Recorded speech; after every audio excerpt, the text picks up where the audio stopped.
AP ప్రభుత్వం 2029 నాటికి ప్రతి ఇంటిపై రూఫ్ టాప్ సోలార్ వ్యవస్థలను ఏర్పాటు చేసే దిశగా ముందుకు సాగుతోందని, విద్యుత్ బిల్లులను తగ్గించుకోవడానికి సౌరశక్తిని వినియోగించుకోవాలని ఎమ్మెల్యే రోషన్ కుమార్ సూచించారు. ఏలూరు జిల్లా చింతలపూడి నియోజకవర్గ అభివృద్ధి ప్రణాళిక కార్యాలయం వద్ద డ్వాక్రా మహిళలతో సమావేశం నిర్వహించారు. విద్యుత్ రంగంలో దూరదృష్టితో కూడిన సంస్కరణలను ప్రవేశపెట్టాలని, అవి విద్యుత్ ఉత్పత్తిని బలోపేతం చేయడానికి ఉపయోగపడ్డాయని ఎమ్మెల్యే తెలిపారు.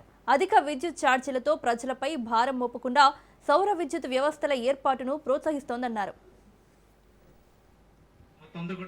ఒక విజన్ దృష్టిలో పెట్టుకొని మనం కూడా సోలరైజేషన్ చేసుకొని మన ప్రజలను తగ్గించాలి అనే మోటోతో ఏంటంటే మేము చెప్పాం కదా, మేము distributor, we are not a vendor.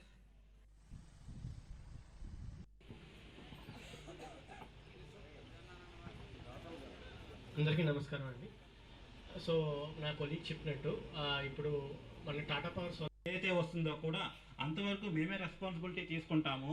అదేవిధంగా ఎమ్మెల్యే గారు సో మన నియోజకవర్గానికి సాయం చేయాలని మేము ఎవరికైనా కూడా 1 year ఇన్సూరెన్స్ ఇస్తామండి.